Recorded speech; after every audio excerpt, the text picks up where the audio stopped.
na nossa relação, né, que fala a verdade, que confronta, está errado, eita, a guerra está declarada.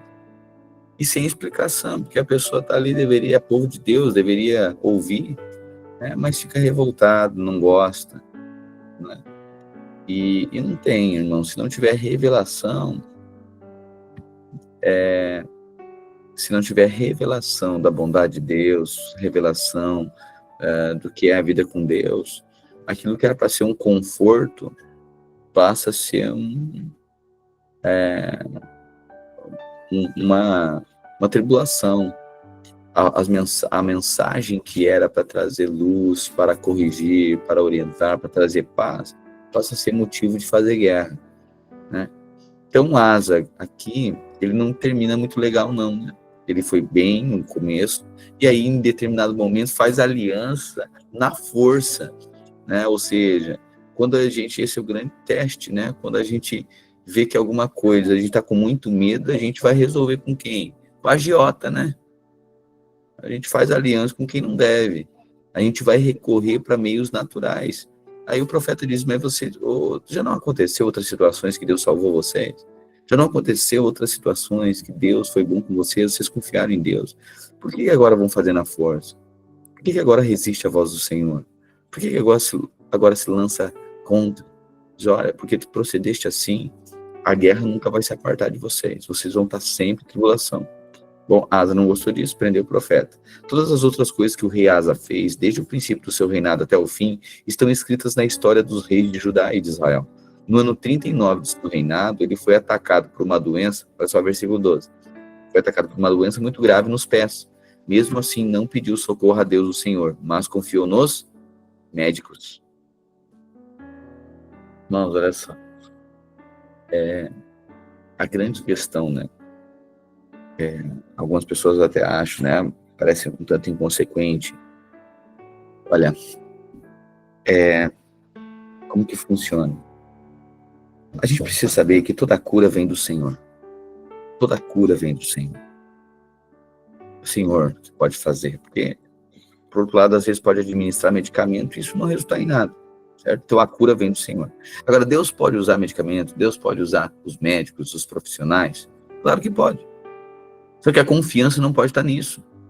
Essa é a grande questão. Aonde está o nosso descanso e a nossa confiança? Então, tem pessoas, por exemplo, que vão tomar remédios contínuos, de uso contínuo. Qual é o grande problema? O grande problema é que se a pessoa ela internaliza, ela se apropria de que ela é dependente disso. Isso é tão comum para ela, que isso não incomoda mais ela. Ela diz, isso aqui faz parte da minha vida, eu vou tomar até morrer. Ou seja, ela não se incomoda mais com a doença. Ela se apropriou como se a doença fosse parte dela. E isso não é a verdade do Evangelho. Ah, pastor, então eu jogo todos os remédios fora. Bom, aí vai ver a gravidade. Existem pessoas que, por um ato de fé, tomam decisões como essas e nunca mais precisam tomar medicamento algum.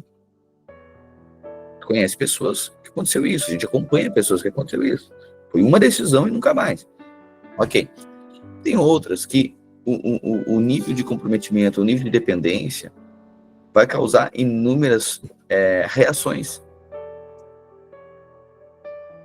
E essas reações, elas podem ser tão significativas que comprometem a funcionabilidade da pessoa, as relações. Então a pessoa lá tem, convulsões ou alucinações, enfim, aquilo ali controla. Bom, a partir do momento de um ato de fé, ela precisa agora declarar, se apropriar disso e declarar. Mas aí tem que administrar, vai junto com o profissional médico, vai administrando a redução da gramagem, a administração desse medicamento. Por quê? Porque a pessoa agora está crendo na cura. Então é um processo decrescente de dosagem, certo? Isso é um ato de fé. Então, você precisa procurar orientação. Agora, mais uma vez, por outro lado, conhece pessoas que de forma abrupta fizeram isso? Conheço. E deu certo? Deu. Conhece pessoas que fizeram de forma abrupta e aí teve muitas consequências, também conheço. Isso é uma questão de fé. Isso também é uma questão de comprometimento orgânico. O que a Bíblia está dizendo aqui? Que Asa, ele foi acometido de uma doença nos pés, mas ele não pediu socorro a Deus do Senhor. Ele confiou nos médicos, confiou nos medicamentos. Então toda a questão aqui não é se toma um medicamento ou se não toma. A questão é onde está a nossa fé. A nossa fé nunca pode estar na instrumentalidade de alguém. A nossa fé precisa estar na fonte que é Cristo. O grande problema é quando a gente torna o canal a fonte. A fonte é Cristo. O canal pode ser o médico, o canal pode ser o medicamento, o canal pode ser um tratamento. Isso é o canal. É o meio pelo qual Deus vai efetuar o quê? A cura. Mas a cura vem de quem? Do Senhor. Qual é o teste?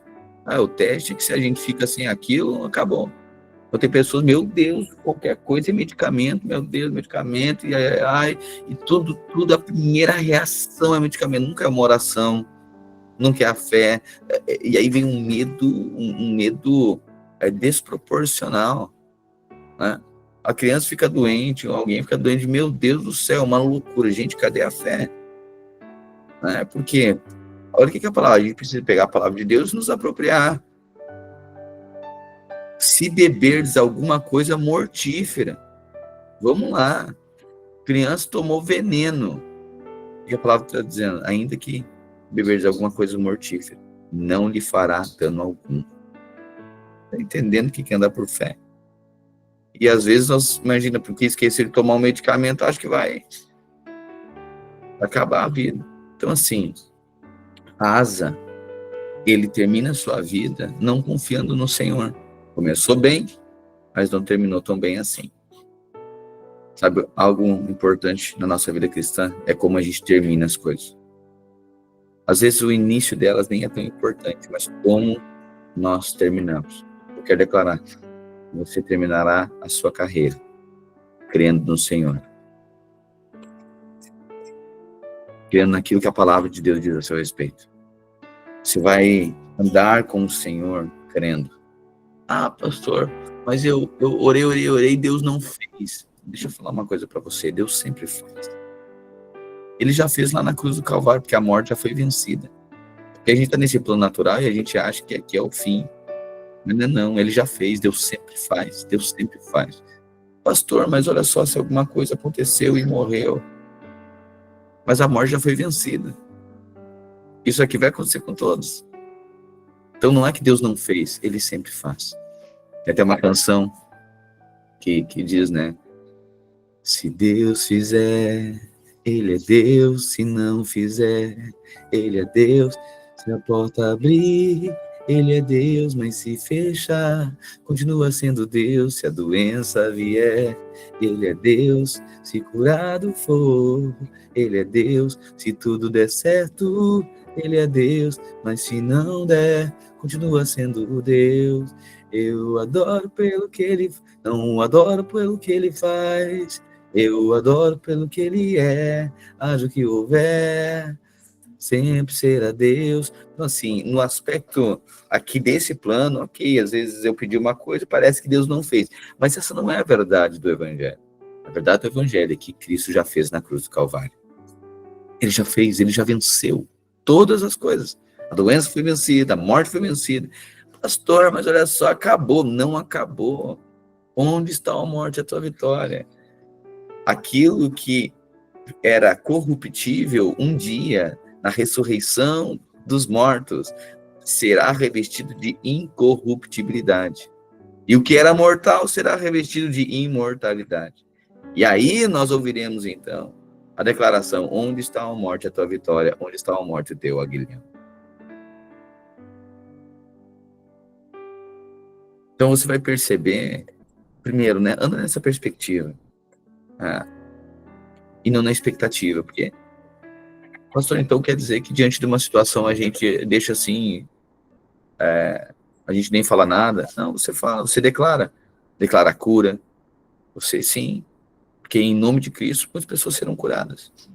Mas quando não acontecer, aparentemente não acontecer, sabe de uma coisa, que na cruz do Calvário a morte já foi vencida. E o maior dos inimigos, não é a doença, era a morte. O maior dos inimigos Não era a enfermidade, era a morte. Não era o problema financeiro, era a morte. Porque todos esses problemas é o medo de quê? De morrer. Mas a morte já foi vencida na cruz do Calvário. Portanto, há uma esperança. Nós vivemos com uma esperança. Não somos da desesperança. Nós somos o povo da fé, o povo da esperança. Amém. O rei Asa agora, ele crê, ele deixa de crer no Senhor. Né? Então, assim, você, sempre diante de um desafio, creia, continue crendo, declare, não se acomode, não se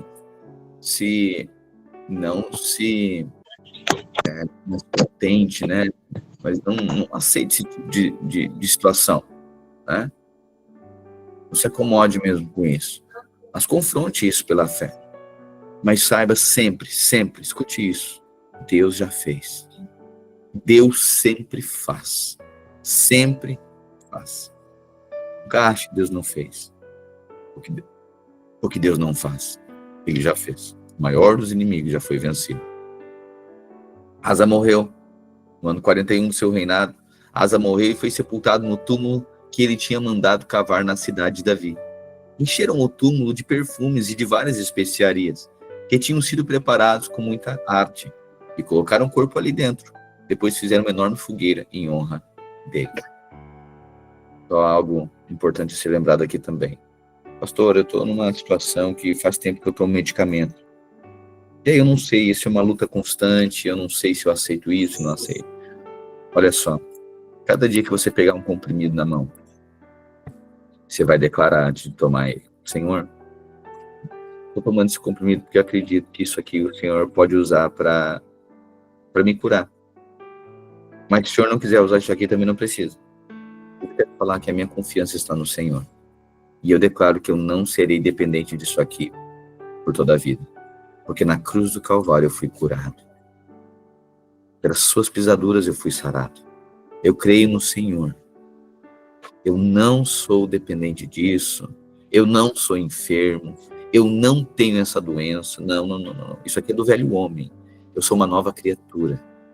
O Senhor, eu estou em Cristo. Eu sou curado, sarado, regenerado, restaurado. Ah, pastor, estás falando isso, mas os diagnósticos estão dizendo. Pois é, mas o que o Deus está ouvindo e vendo é de sua fé. Amém? É isso que agrada o Senhor. E aparentemente, pastor, e se eu ficar declarando até o fim dos meus dias? Pois é, isso que está sendo contado diante do Senhor é a sua fé. Mas não aconteceu, a morte já foi vencida. Você percebe que sempre é um desafio de fé. A questão é que, circunstancialmente, muitas vezes a gente leva a ficar batido e quer desistir. Né? E a verdade do Evangelho é que existe uma sentença que está sobre a sua vida e determina os seus dias. E que sejamos encontrados, né, assim como Abacuque, numa certeza, uma convicção de que ainda que a figueira não floresça, ainda que não haja fruto na vide, ainda que o produto da oliveira minta, ainda que não haja gado nos currais, ainda que no campo não haja movimento, todavia nós nos alegraremos do Senhor, o Deus da nossa salvação. Porque nós temos, olha só, um Deus da nossa salvação. Sabe? Estamos salvos. Vida eterna. E aqui tudo é passageiro. Não queremos, temos medo da morte muitas vezes, né? Mas cada dia estamos sendo aperfeiçoados no entendimento de que a morte já foi vencida. Portanto, você usa medicamento, se você está acometido de alguma enfermidade, se você passa por uma situação financeira, por um problema de relacionamento, seja lá qual for o desafio, quero lembrar você, continue crendo. O que é contado diante do Senhor é sua fé. Continue declarando, e ainda que a figueira não floresça, e ainda que aparentemente você não veja resultados, continue crendo no Senhor. O justo vive pela fé. Algo está largando o seu coração, algo está movendo você. Talvez você não perceba, mas algo está acontecendo no mundo espiritual. Talvez você não vê, e aí vem aquela história, eu acho que é um exemplo muito simples e muito claro, de um sábio, né? Ele pede para um aprendiz O aprendiz chega para ele e diz: olha, eu quero andar com o senhor, eu quero aprender com o senhor. O sábio diz: ok, primeiro dia de aula, eu quero que você vá ali e empurre aquela grande pedra. Era uma pedra enorme. Ele vai lá, começa a empurrar. No outro dia, ele vem de novo, a aula de hoje, empurra a pedra. E isso vai passam-se meses, todo dia a mesma coisa. Ao final de um ano, o aprendiz diz: mestre, eu sei que questionar o sábio não é muito sábio fazer isso, mas eu não estou entendendo algumas coisas. Faz um ano que eu empurro essa pedra e ela não se moveu nem 1 milímetro do lugar. E eu não vejo sentido nisso. A pedra não se moveu. Eu gostaria de entender. Aí o sábio diz: olha, mas eu não mandei você mover a pedra. Eu não disse para você tirar ela do lugar. Eu disse para você empurrar ela. Ela não se moveu nada. Mas você já notou o tamanho dos seus braços? Não era para mover a pedra. Era para empurrar. Porque o trabalho não era na pedra. O trabalho era nele. Muitas vezes você está diante de uma situação e parece que você está empurrando pedra.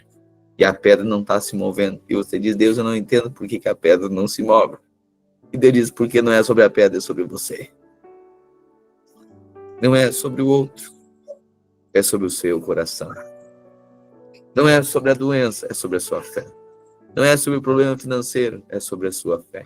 Não é sobre o problema do relacionamento, é sobre o seu coração. É sobre o seu coração. Então, existem situações que você vai ficar empurrando pedra muito tempo da sua vida. E você acha que Deus queria que você movesse a pedra. Não é sobre isso. A boa obra que ele começou, ele há de completar até o dia de Cristo Jesus. A boa obra que ele começou em nós. Deus está fazendo uma obra na sua vida. Talvez você não perceba. Passou 1 ano, passaram 2 anos, passaram-se 3 anos. E você não viu muito resultado ainda. Você não percebeu. Alguém precisa comunicar a você que você já não é mais o mesmo. Desde o encontro com Deus, você já não é mais o mesmo. Desde o dia que um sábio começou a aconselhar a sua vida, e você ouviu o conselho desse sábio, começou a viver com Deus. Mas você não viu. Você diz: Deus, a situação financeira de 3 anos atrás está igual ou até pior. Deus, a minha relação parece que não mudou muita coisa. Com meus filhos, os sonhos, parece que não foram grandes coisas que aconteceram. Só que você já não percebeu que você está sendo aperfeiçoado no Senhor e você já não é mais o mesmo. Diante do Senhor, você não é mais o mesmo. A sua fé já foi alargada. A sua capacidade de perseverar, se fosse antes, você já havia desistido, virado as costas, arrebentado com o relacionamento, indo embora, separado, terminado com a empresa, jogado tudo para cima, fugido. Não. Mas isso não aconteceu por quê? Porque o Senhor alargou o seu coração. O Senhor alargou a sua fé. O Senhor te fez mais dependente dele, mais obediente, mais constante, mais firme, mais convicto. E você está diante do Senhor, dizendo: Senhor, o que eu faço hoje? O Senhor disse: empurra a pedra. E você vai lá de novo, tem que crer de novo, Jesus, tem que crer. Até quando? Até você ser aperfeiçoado. Até o dia da volta de Cristo Jesus. A boa obra que ele começou em nós, ele há de completá-la até o dia de Cristo Jesus. Existe uma obra que Deus está fazendo em você, em nós. Deus está nos aperfeiçoando. Você crê nisso? Você percebe isso? Talvez você não perceba. Os irmãos podem lembrar você. Que quem está de fora às vezes percebe mais, né? Nossa, mas tu não é a mesma pessoa. Tá com os mesmos problemas, mas já não é mais a mesma pessoa. Muita coisa mudou. E você diz: não, mudou nada, a situação tá a mesma coisa. Não, mudou sim. Você não fala mais como falava antes. Você não reage mais como reagia antes. Algo mudou em você. O Espírito Santo habita em você. Amém? Josafá ficou no lugar de Asa, capítulo 17.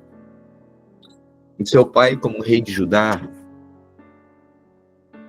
Josafá ficou no lugar de Asa. Josafá é filho de Asa, certo? Seu pai, como rei de Judá, e se preparou para se defender do reino de Israel. Ou seja, você percebeu ali que as tribos do norte declararam uma guerra contra as tribos do sul. Asa fez uma parceria com o rei da Síria. Isso desagradou o Senhor, e aí o profeta foi lá e denunciou, e por conta da denúncia, Asa prendeu o profeta, certo? Ok. Agora, Josafá assume o trono no lugar do seu pai Asa. Colocou os soldados em todas as cidades de Judá, que eram protegidos por muralhas, e também pôs acampamentos militares em todo o território de Judá e na cidade de Efraim, que Asa, o seu pai, havia conquistado. O Senhor, Deus, abençoou Josafá, porque ele agiu como seu pai tinha agido no início do seu reinado.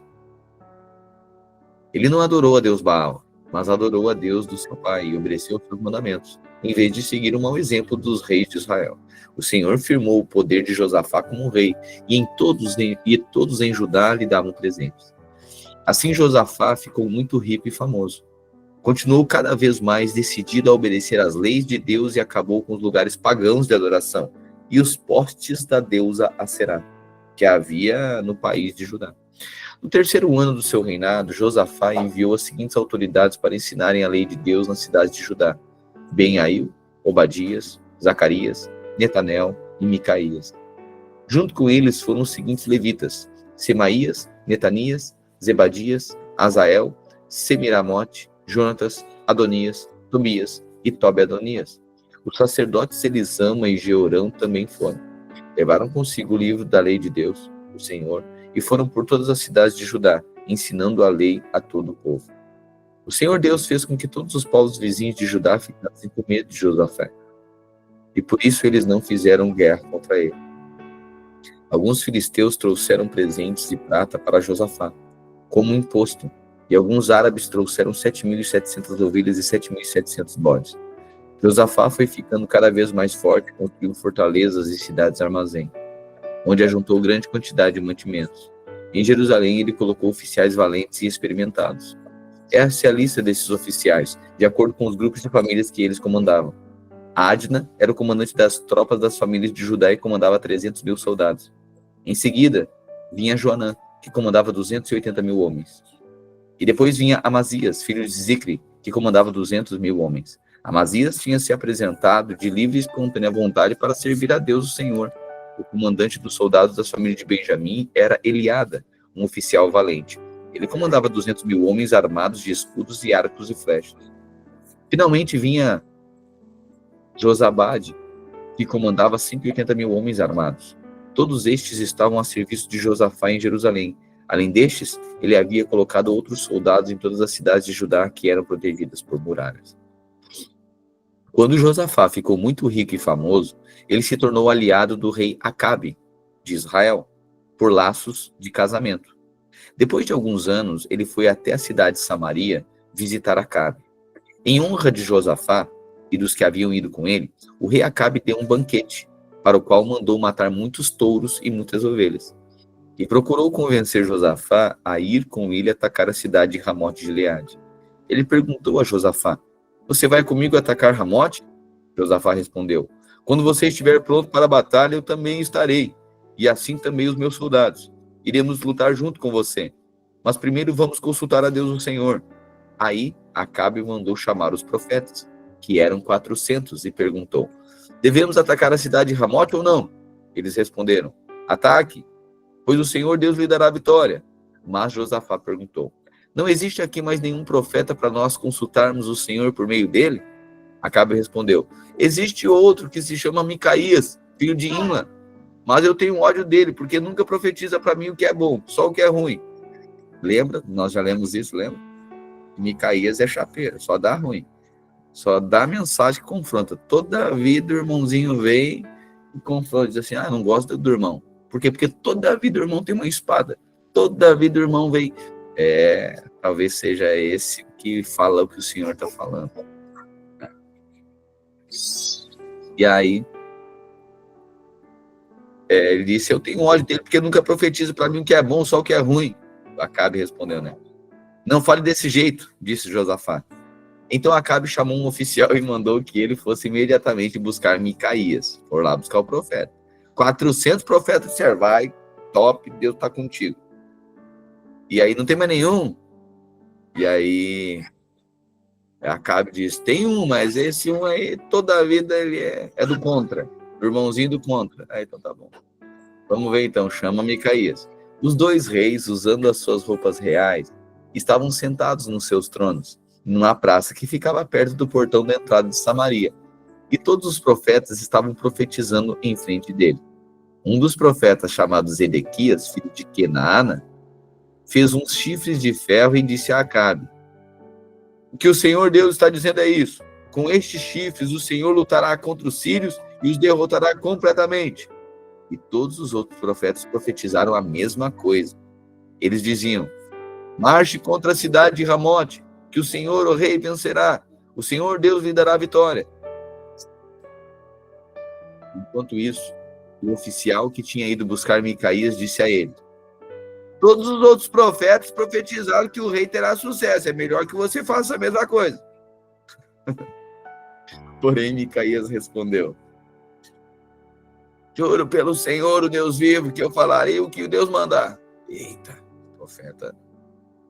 Micaías, o rei Josafá e eu devemos atacar a cidade de Ramote ou não? Micaías respondeu, ataquem, pois vencerão. Deus lhe dará a vitória. Mas Acabe disse, quando você for falar comigo em nome do Senhor, diga a verdade. Quantas vezes eu preciso dizer isso? Micaías respondeu, eu vejo o exército de Israel espalhando pelos morros como ovelhas sem... Eu vejo o exército de Israel, ou seja, o teu povo, espalhado pelos morros como ovelhas sem pastor. E o Senhor Deus diz, estes homens não têm chefe, que eles voltem para casa em paz. Então Acabe disse a Josafá, eu não disse que para mim ele nunca profetiza coisa boa? Ele sempre diz coisa ruim. Toda a vida. Micaías continuou, agora escute o que o Senhor Deus está dizendo.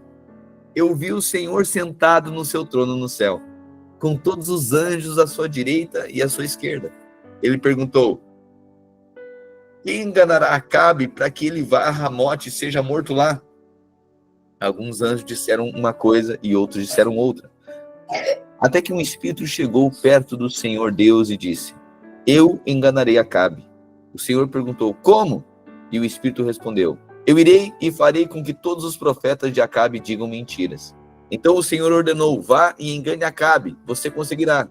E Micaías terminou dizendo a Acabe, o Senhor está vendo agora que o Senhor Deus fez com que todos estes seus profetas mentissem? Mas ele resolveu que vai acontecer uma desgraça com o Senhor, ó rei. Então o profeta Zedequias chegou perto de Micaías, deu um tapa na cara dele e perguntou, quando foi que o Espírito do Senhor saiu de mim e falou com você? Você descobrirá isso quando entrar em algum quarto dos fundos tentando se esconder. Respondeu Micaías. Eita. Quando você estiver fugindo, você vai lembrar disso. Micaías falou para ele. O profeta Zedequias, olha só o que Micaías disse. Deus me disse que permitiu que todos esses profetas aí falassem essas profecias, profetizassem dizendo que ia dar certo, mas na verdade eles estão mentindo. Deus permitiu isso. Mas o que vai acontecer contigo é que os seus inimigos vão dispersar Israel e vão te vencer.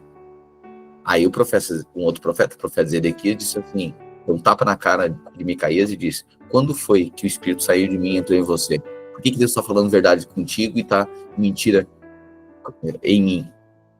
Aí Micaías falou, quando tu estiver fugindo, tentando se esconder dentro de um quarto, tu vai te lembrar disso.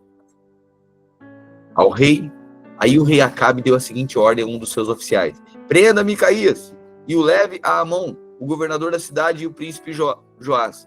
Diga a eles que o joguem na cadeia e ponham a pão e água, até que eu volte são e salvo. Micaías exclamou, se o Senhor ao rei voltar em paz, então de fato o Senhor não falou por meio de mim. Eita. E disse também, todos aqui, deem atenção àquilo que eu profetizei. Meu Deus, olha a convicção. E disse, pode levar Micaías, prenda Micaías até que eu volte. Aí Miqueias falou: se o Senhor voltar, eu não sou profeta. Se o Senhor voltar, Deus não falou por meio de mim. Assim o rei Acabe de Israel, o rei Josafá de Judá, foram atacar a cidade de Ramote de Gileade. E Acabe disse a Josafá: quando formos entrar na batalha, eu vou me disfarçar, mas você use as roupas de rei. O rei de Israel se disfarçou e eles entraram na batalha. O rei da Síria havia mandado que capitães dos seus carros de guerra não atacassem ninguém, a não ser o rei de Israel. Por isso, quando viram o rei Josafá, pensaram que ele era o rei de Israel e foram atacá-lo. Mas Josafá gritou e o Senhor Deus o socorreu, fazendo com que os sírios se desviassem dele. Quando eles viram que aquele não era o rei de Israel, pararam de atacá-lo. No entanto, um soldado sírio atirou uma flecha que, por acaso, atingiu o rei Acabe entre as juntas da sua armadura. Então ele gritou para o condutor do seu carro: fui ferido, dê a volta e me leve para fora da batalha. Enquanto a batalha ficava cada vez mais forte, o rei Acabe segurou-se de pé no seu carro de guerra, de frente para os sírios, até a tarde, ao pôr do sol, e ele morreu. Josafá, o rei de Judá, voltou são e salvo para o seu palácio em Jerusalém. O profeta Jeú, filho de Anani, foi encontrar-se com o rei e disse: por que é que o Senhor ajuda os maus e é amigo dos inimigos de Deus? Por causa disso, o Senhor Deus vai castigá-lo. Mas é verdade que o Senhor fez coisas boas. Acabou com os postes da deusa Será do país e procurou com todo o coração conhecer a vontade de Deus. Josafá continuou morando em Jerusalém, mas tinha o costume de visitar o povo no país inteiro, desde Berseba no sul até a região montanhosa de Efraim no norte. Ele fez com que o povo se voltasse para o Senhor, o Deus dos antepassados deles. Colocou juízes em todas as cidades de Judá protegidas por muralhas e lhes deu a seguinte ordem: tenham cuidado quando decidirem algum caso, pois o que vocês fazem é em nome de Deus, o Senhor, e não em nome das criaturas humanas. E quando julgarem as questões, Deus estará com vocês. Portanto, respeitem a Deus e tenham cuidado com o que vão fazer, pois o Senhor nosso Deus não tolera os que cometem injustiça, nem os que usam 2 pesos e 2 medidas nos julgamentos, nem os que aceitam dinheiro para torcer a justiça. Em Jerusalém, Josafá colocou alguns levitas, sacerdotes e chefes de famílias para julgar os assuntos religiosos e as causas dos moradores da cidade. Ele lhes deu a seguinte ordem: cumpram com honestidade todos os seus deveres para com Deus, o Senhor, respeitando-o e obedecendo-lhe de todo o coração. Quando os seus patrícios da cidade de Judá apresentarem a vocês causas de morte ou qualquer caso de desobediência às leis, estatutos e regulamentos, avisem a eles que não cometam pecados contra o Senhor, a fim de que ele não castigue vocês e os seus patrícios. Se derem esse aviso, vocês não serão culpados. O grande sacerdote, Amariá, terá a última palavra nas questões religiosas, e o governador de Judá, Zebadias, filho de Ismael, terá a última palavra em casos não religiosos. Os levitas ajudarão no serviço do tribunal. Coragem, pois, e mãos à obra. E que o Senhor Deus esteja com os que fazem o que é direito. Algum tempo depois, os exércitos dos Moabitas e dos Amonitas, juntos dos Meunitas, invadiram o país de Judá. Alguns homens vieram e disseram a Josafá: um exército enorme do país de Edom veio do outro lado do Mar Morto para atacar o Senhor. Eles já conquistaram a cidade de Azazão Tamar e Fonte de Gedi são o mesmo lugar. Josafá ficou com medo e orou ao Senhor, pedindo socorro. Depois deu ordem para que todo o povo de Judá jejuasse. Todos se reuniram para pedir socorro ao Senhor de todas as cidades do país. O povo veio a Jerusalém. A gente de Judá e de Jerusalém se reuniu no pátio novo do templo. E Josafá se pôs de pé no meio deles e orou assim: ó Senhor, Deus dos nossos antepassados, Tu és o Deus do céu e governas todas as nações do mundo. Tu és forte e poderoso e ninguém pode resistir ao Teu poder. Tu és o nosso Deus. Expulsaste os moradores dessa terra de diante do Teu povo de Israel e deste a terra deles para sempre a nós, os descendentes de Abraão, Teu amigo. O Teu povo tem morado nessa terra e aqui construímos um templo em Tua honra. Nós dissemos assim: se alguma desgraça cair sobre nós como castigo, seja guerra ou doenças ou falta de alimentos, então nos ajuntaremos em frente desse templo, onde tu moras, e o nosso sofrimento clamaremos a ti pedindo socorro, e tu atenderás o nosso pedido. Agora os amonitas e os moabitas, junto com os edomitas invadiram o nosso país. Quando os nossos antepassados estavam vindo do Egito, tu não os deixaste invadir as terras daqueles povos. Por isso, os nossos antepassados se desviaram delas e não destruíram aqueles povos. Mas agora eles nos pagam assim. Estão nos atacando para nos expulsar da terra que nos deste para sempre. Ó, nosso Deus, castiga essa gente, pois não somos bastante fortes para resistir a esse enorme exército que está avançando contra nós. Não sabemos o que fazer e olhamos para ti pedindo socorro. Todos os homens de Judá estavam ali de pé em frente do templo, junto com as suas mulheres e os seus filhos, e até as crianças de colo. De repente, o Espírito de Deus desceu sobre um levita que estava ali no meio do povo. Chamava-se Jaaziel, e era descendente de Asaf. Jaaziel era filho de Zacarias, neto de Benaías, bisneto de Jeiel e neto de Matanias. Jaaziel disse: povo de Judá, moradores de Jerusalém, e rei Josafá, preste atenção. Escutem isso que o Senhor Deus diz. Não se assustem. Não fiquem com medo deste enorme exército, pois a batalha não é contra vocês, mas contra mim. Uau! Olha Deus dizendo, não se assustem, não fiquem com medo, pois essa batalha não é contra vocês, é contra mim. Amanhã vocês os atacarão quando eles vierem pela subida de Ziz. Vocês se encontrarão com eles no fim do vale, que dá para o deserto de Jeruel. Quando os encontrarem, vocês não precisarão lutar. Uau!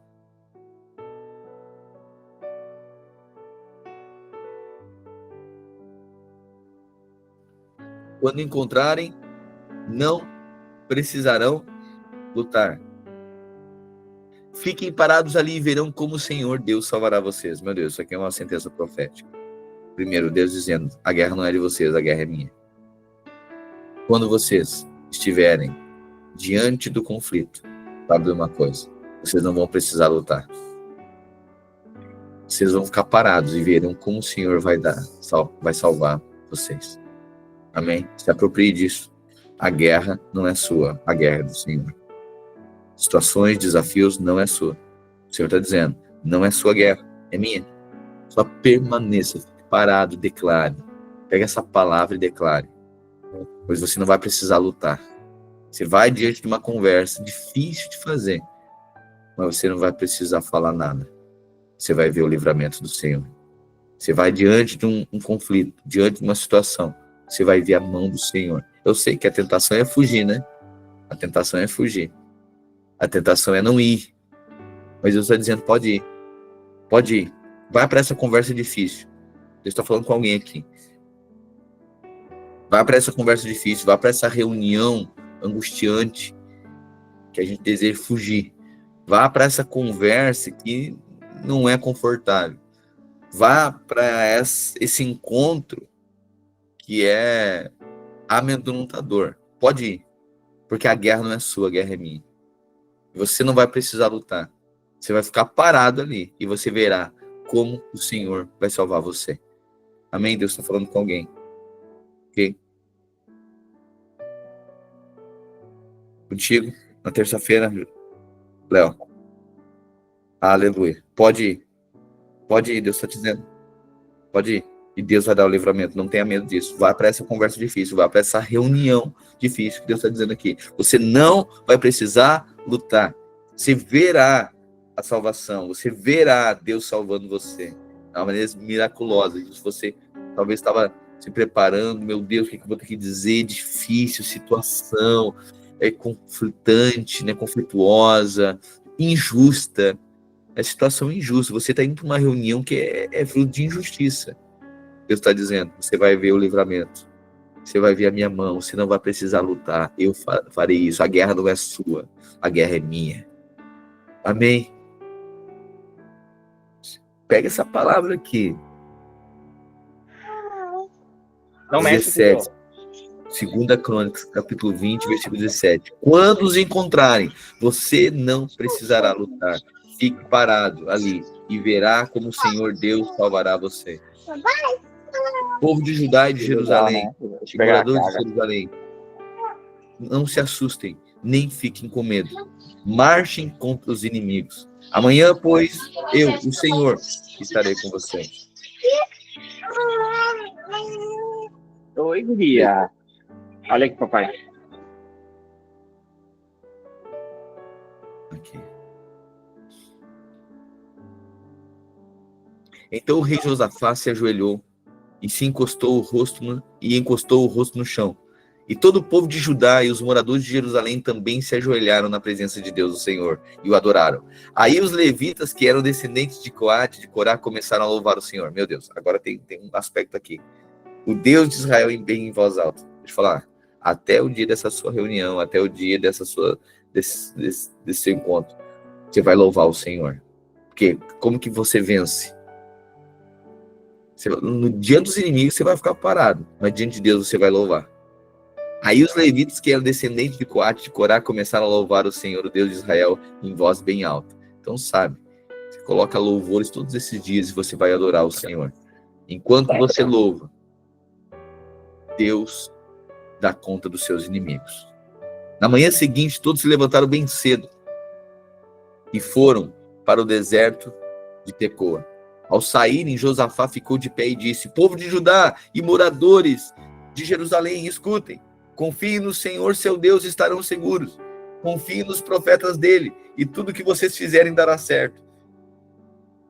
Depois de consultar o povo, Josafá ordenou que alguns cantores vestissem roupas sagradas e marchassem à frente do exército, louvando a Deus e cantando assim: louvem a Deus, o Senhor, porque o seu amor dura para sempre. Olha só, louvem a Deus, o Senhor, porque o seu amor dura para sempre. Logo que começaram a cantar, o Senhor Deus causou confusão entre os moabitas. Uau! Quando eles começaram o quê? Lutar? Não, cantar. Porque quando você louva a Deus, o Senhor dá conta dos seus inimigos. Quando você exalta o Senhor, algo no mundo espiritual está acontecendo. Enquanto você louva o Senhor, seus inimigos são confundidos. Louvem ao Senhor. Logo começaram a cantar, o Senhor Deus causou confusão entre os moabitas, amonitas e edomitas, e eles foram derrotados. Os amonitas e os moabitas atacaram os edomitas e os destruíram completamente. Depois os amonitas lutaram contra os moabitas e os dois lados também acabaram se destruindo. Quando o exército de Judá chegou a um lugar alto no deserto, eles viram o chão coberto de mortos. Ninguém tinha escapado com vida. Sabe o que é isso? É Deus confundindo os seus inimigos. Sabe, pessoas tramaram, né, ou mentiram, ou levantaram contra o que Deus faz enquanto você louva o Senhor. Enquanto você descansa no Senhor, seus inimigos são confundidos. Eles mesmos brigam entre eles, já não. Eles estavam tentando tramar um plano, eles estavam fazendo uma aliança, mentindo, tramando contra você. Mas enquanto você louva o Senhor, descansa o seu coração. Os seus inimigos são confundidos. E quando você chega lá, estão todos mortos. Os seus inimigos. Você sabe que os nossos inimigos não é carne e sangue, né? São principados e potestades. São esses inimigos da confusão, espírito de confusão, né? E quando nós louvamos ao Senhor, os nossos inimigos são confundidos. Quando o exército de Judá chegou a um lugar alto no deserto, viram no chão coberto de mortos. Ninguém tinha escapado com vida. Aí Josafá e os seus soldados avançaram e começaram a pegar tudo que havia no acampamento do inimigo. Encontraram muitos animais de carga, armas, roupas e objetos de valor. Levaram 3 dias pegando as coisas, mas havia tanto que não puderam levar tudo. No 4º dia, todos se reuniram no Vale de Beraca e louvaram o Senhor. É por isso que aquele lugar se chama Vale de Beraca até hoje. Depois os soldados de Judá e de Jerusalém, com Josafá à frente, voltaram alegres para Jerusalém. Estavam contentes porque o Senhor Deus lhe tinha dado vitória na luta contra os seus inimigos. Quando chegaram a Jerusalém, foram até o templo, ao som de música de harpas, liras e trombetas. Quando os outros povos souberam que o Senhor havia derrotado os inimigos de Israel, ficaram todos com medo. Assim o reinado de Josafá continuou tranquilo, pois Deus lhe deu paz com todas as nações vizinhas. Josafá tinha 35 anos de idade quando se tornou rei de Judá. Ele governou em Jerusalém 25 anos. A sua mãe se chamava Azuba e era filha de Sili. Como Asa, o seu pai, havia feito antes dele, Josafá fez o que o Senhor Deus considera certo. Mas os lugares pagãos de adoração não foram destruídos, pois o povo ainda não tinha resolvido adorar somente a Deus, o Deus dos seus antepassados. Todas as outras coisas que Josafá fez, desde o começo até o fim do seu reinado, estão escritas nas histórias de Jeú, filho de Hanani, que fez parte das histórias dos reis de Israel. Mais tarde, o rei Josafá se tornou aliado de Acasias, rei de Israel, que vivia uma vida cheia de maldade. Eita! Mais tarde, o rei Josafá, meu Deus, você vê o ciclo. Lembra que Asa começou bem e terminou mal, né? Fez aliança com Acabe. Agora, Josafá, no final da sua vida, se tornou aliado de Acasias, rei de Israel. Mesma coisa. Asa, tribo do sul, no fim da vida fez aliança com Acabe, tribo do norte. Isso não foi bom, agradável diante do Senhor. Agora o filho, Josafá, muito bem, segue o Senhor, vence os inimigos, mas no fim da vida se tornou aliado de Acasias, rei de Israel, que vivia uma vida cheia de maldade. Eles fizeram um acordo para construir navios que fossem até a Espanha. Os navios foram construídos em Ezion-Geber. Mas Eliezer, filho de Dodavá, profetizou contra Josafá o seguinte: o Senhor Deus vai destruir o que o Senhor construiu, porque o Senhor se tornou aliado de Acasias. Os navios se quebraram e não puderam ir até a Espanha. Aqui, no final da vida, Josafá também faz aliança com o rei Acasias. E nisso não agradou ao Senhor. E aí, Deus usa o profeta para falar para ele: deixa eu falar uma coisa, esse projeto que vocês estão fazendo com essa gente aí, não vai dar certo, tá? Só quero te falar, vocês vão construir tudo isso. Na hora de usar isso aí não vai dar certo, vai ser confusão. Deus vai acabar com esse negócio. Porque isso não foi construído em Deus. Foi feita aliança que não era para ser feita. Ok? Toda aliança que não é feita em Deus, toda aliança que não é feita segundo a direção de Deus, é feita na força. O resultado disso não prospera. Amém? 21, e a gente encerra aqui. Josafá morreu e foi sepultado nos túmulos dos reis da cidade de Davi. E seu filho Jeorão ficou no lugar dele como rei. Eu sempre gosto de anotar a sequência, né?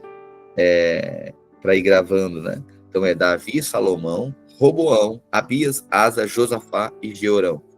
Ok? Essa sequência de reis aqui. Seu filho Jeorão ficou no lugar dele como rei. Jeorão, filho do rei Josafá de Judá, tinha 6 irmãos que se chamavam Azarias, Jeiel, Zacarias, Azarias, Micael e Cefatias. Josafá deu a eles muitos presentes de prata e ouro e objetos de valor, e cada um entregou o governo de uma das cidades de Judá que eram protegidas por muralhas. Mas ele escolheu Jeorão, filho mais velho, para ser rei depois dele. Quando se tornou rei, Jeorão se firmou no poder e então mandou matar todos os seus irmãos e também algumas das altas autoridades de Israel. Jeorão tinha 32 anos de idade quando se tornou rei e governou 8 anos em Jerusalém. A mulher dele era a filha do rei Acabe. Olha a família. A mulher dele era a filha do rei Acabe de Israel, e por isso Jeorão seguiu os maus caminhos de Acabe e dos outros reis de Israel. Jeorão pecou contra Deus, o Senhor, mas o Senhor não quis acabar com os descendentes do rei Davi.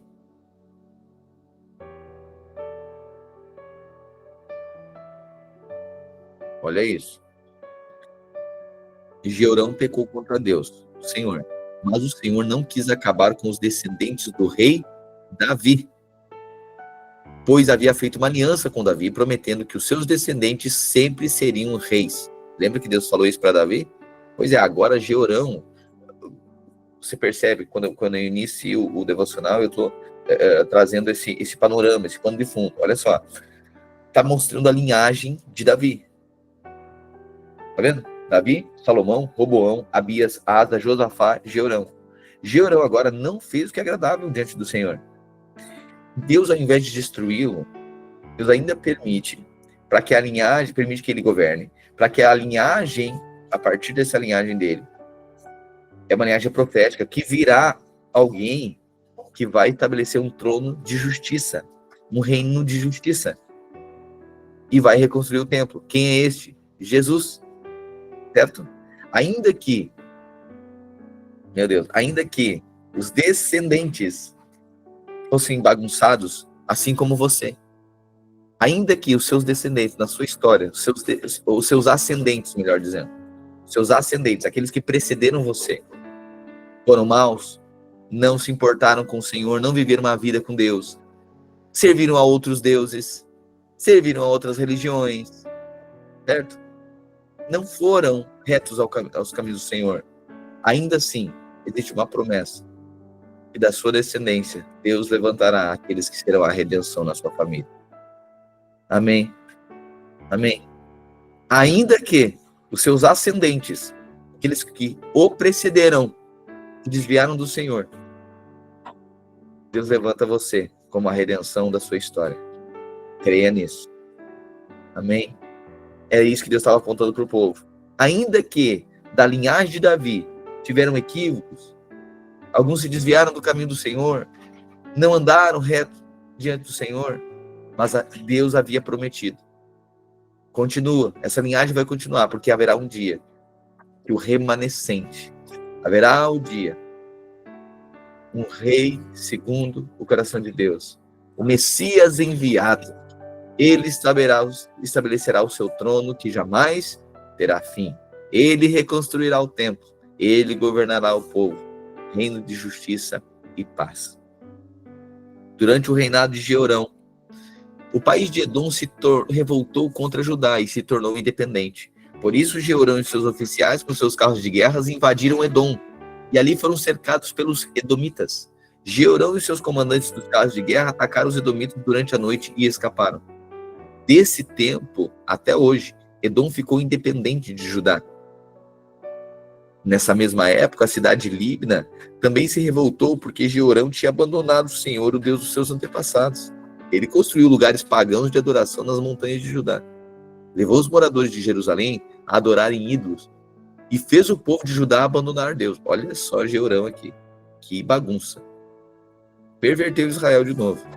Construiu lugares pagãos de adoração nas montanhas de Judá, levou os moradores de Jerusalém a adorarem ídolos e fez o povo de Judá abandonar a Deus.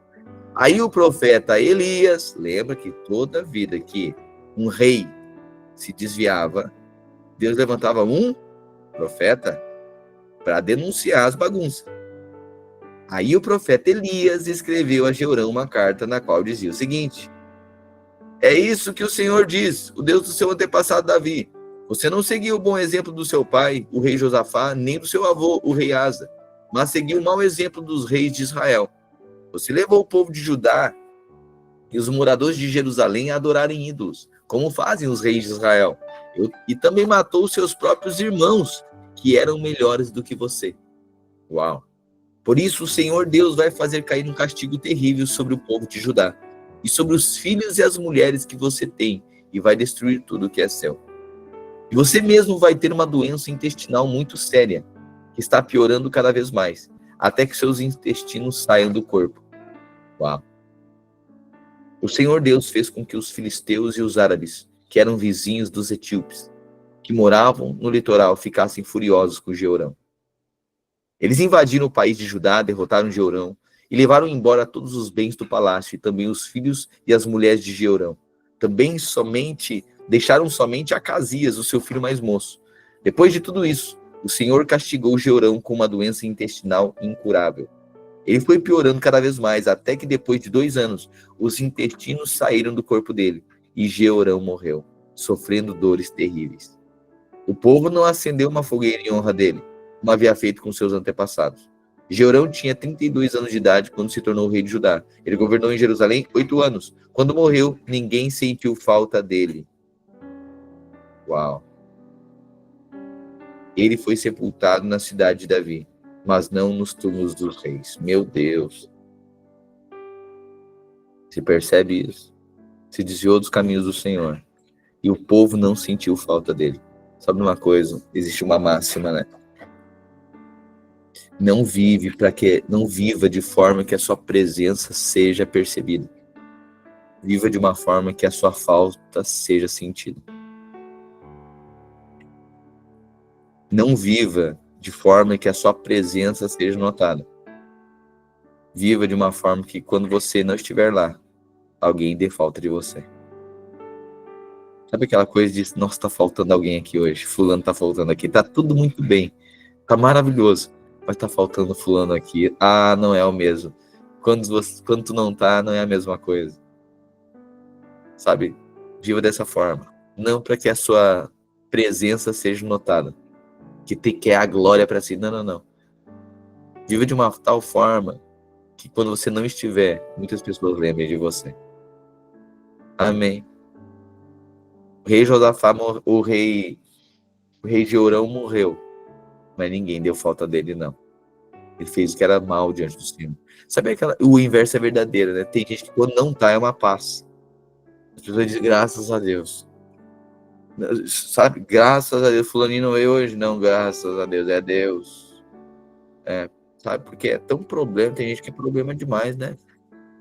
Isso é um problema. Só o espírito da pessoa pega o ambiente.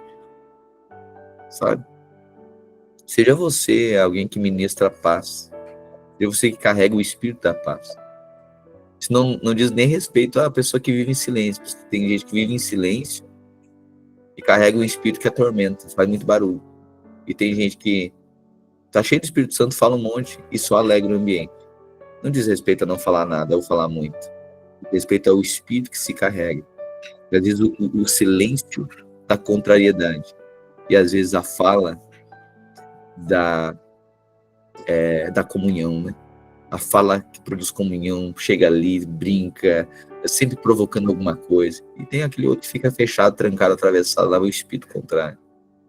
Quero declarar que você é aquele que é cheio do Espírito Santo, e quem é cheio do Espírito Santo, ele fala.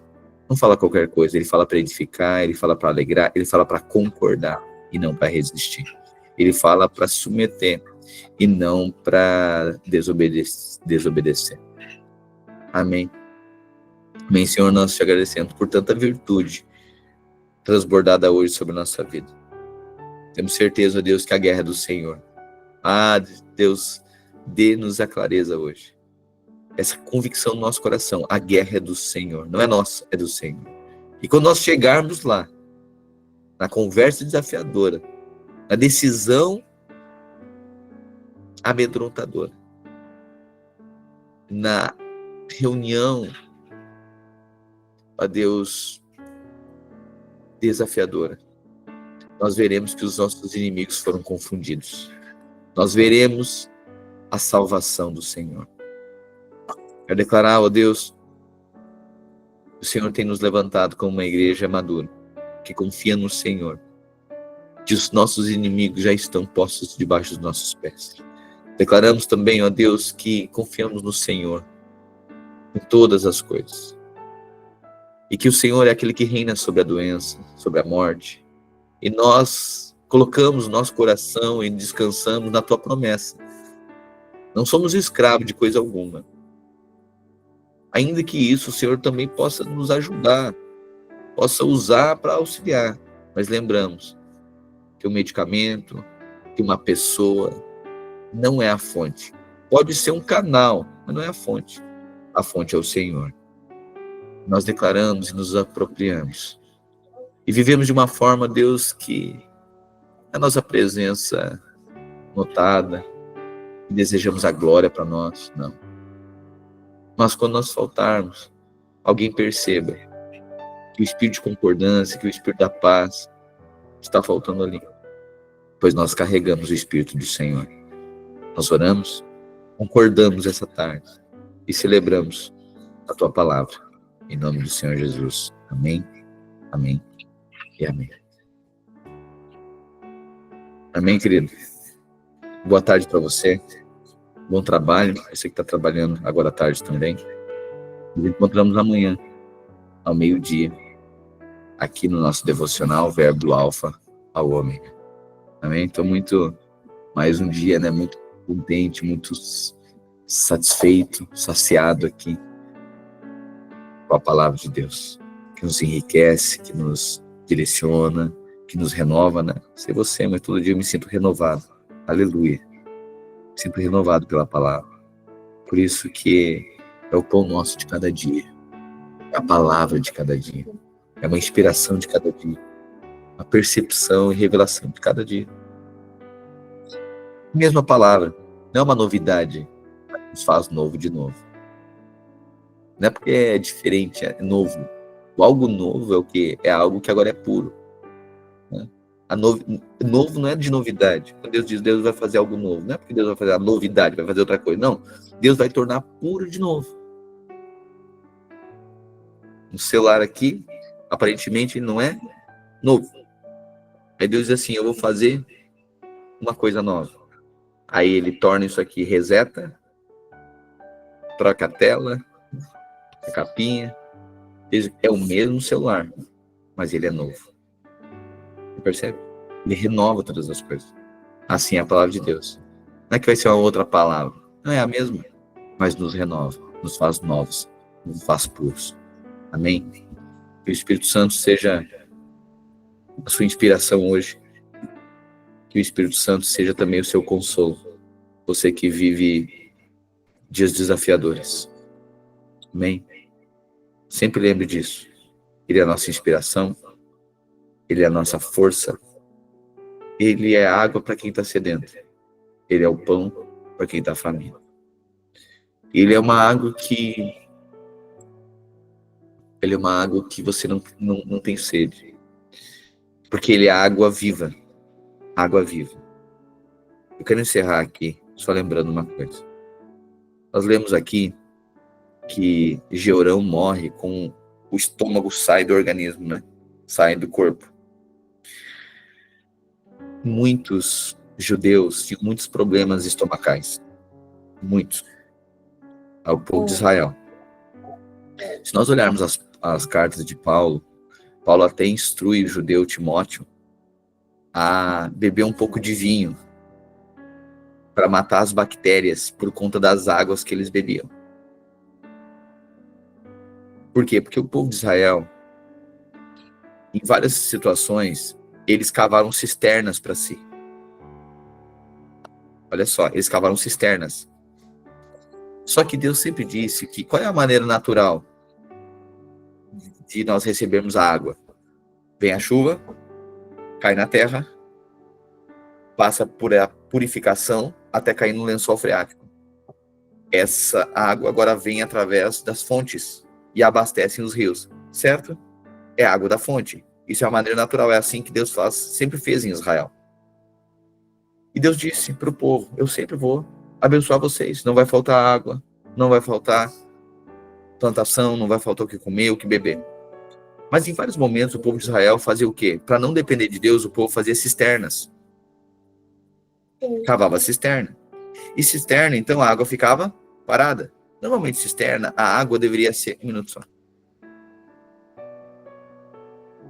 A água da cisterna deveria ser para gado, para plantação. Mas o povo de Israel bebia dessa água. Eles não queriam depender do Senhor. Só que essa água era muito contaminada. E por isso que muitos judeus tinham problemas no estômago. Certo? Paulo diz, então, para Timóteo, né, porque os judeus sempre tiveram esse problema, e em determinado momento Paulo diz para Timóteo, tome um pouco de vinho, para que se diminuam as doenças do teu estômago. Vinho aponta para a bebida natural. Aqueles que bebem água contaminada sempre precisarão de um pouco de vinho na sua vida. É uma alegria natural. Aqueles que não bebem da água da vida, a água, a fonte, a água viva, sempre precisa adicionar vinho para a sua vida. Sempre precisa um pouquinho de alegria natural. Eu tenho Jesus, mas eu preciso pular um pouquinho o carnaval. Eu tenho Jesus, mas eu preciso umas baguncinhas. Eu tenho Jesus no meu casamento, mas eu preciso umas baguncinhas na internet, na pornografia. Eu tenho Jesus na minha relação, mas eu preciso sempre ter uma alegria natural. Preciso misturar vinho. Quando Jesus chega na festa de Pentecostes, na festa da colheita, melhor, Jesus diz assim, quem crê em mim? Quem tem sede, vem a mim e beba. Jesus diz para a mulher samaritana, quem beber dessa água, voltará a ter sede. Por quê? Porque é a água da cisterna. Mas quem beber da água que eu lhe der, jamais voltará a ter sede. Jesus chega num casamento e faltou vinho. E Jesus disse, basta água, que eu tenho o poder da minha água, te dá a melhor das alegrias. Você não precisa adicionar vinho na sua vida. Você só precisa beber da água da vida, que é Cristo. Não precisa de vinho de alegria natural. Não precisa. Se você beber de Cristo, você não se contamina. E quem não está contaminado não precisa adicionar um pouquinho de vinho de alegria natural para dar conta da sua vida. Porque muito vinho embriaga. Chega um tempo que vinho, mas é vinho, pois é, mas vai embriagar de vinho. Mas Paulo diz, não vos embriagueis de vinho. E vinho há muita contenda. Na alegria natural há muita contenda.